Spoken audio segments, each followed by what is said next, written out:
دوستو ایسا وقت تھا سلطان صلاح الدین خلجی رحمت اللہ علیہ کو بادشاہ ہو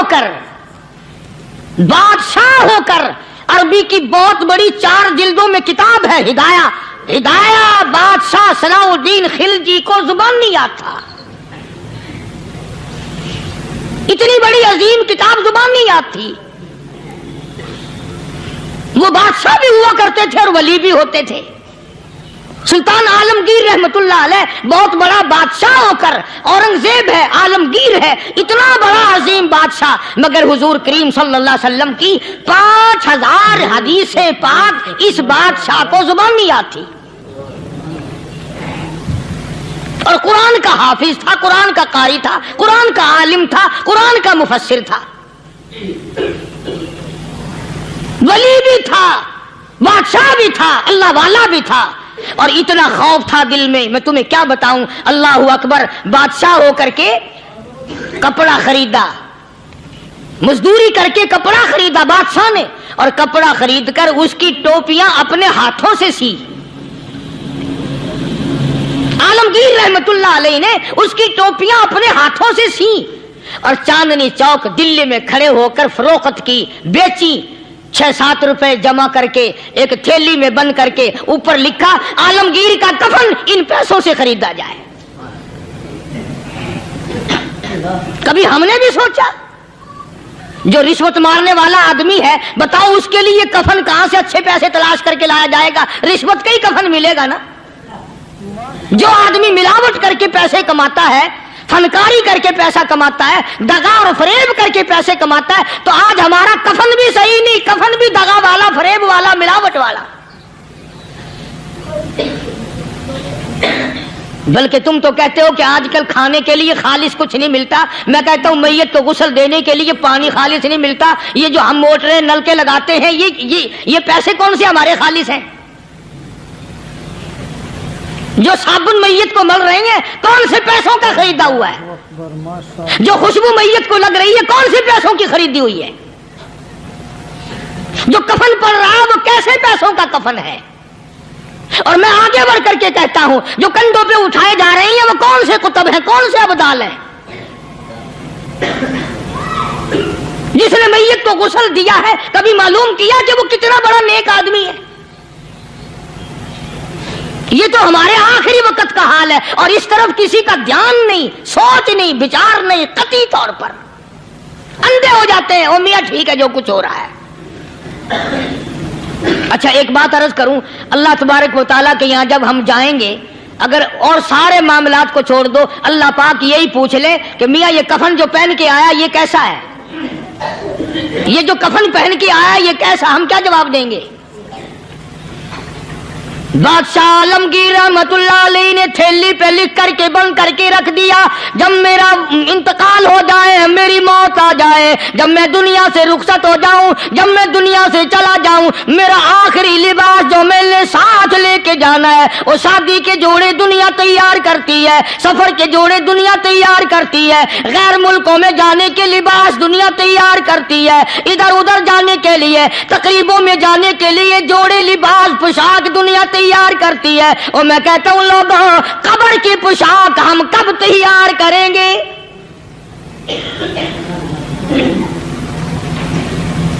عالمگیر رحمت اللہ علیہ نے خود اپنے کفن کا انتظام کر کے رکھ دیا.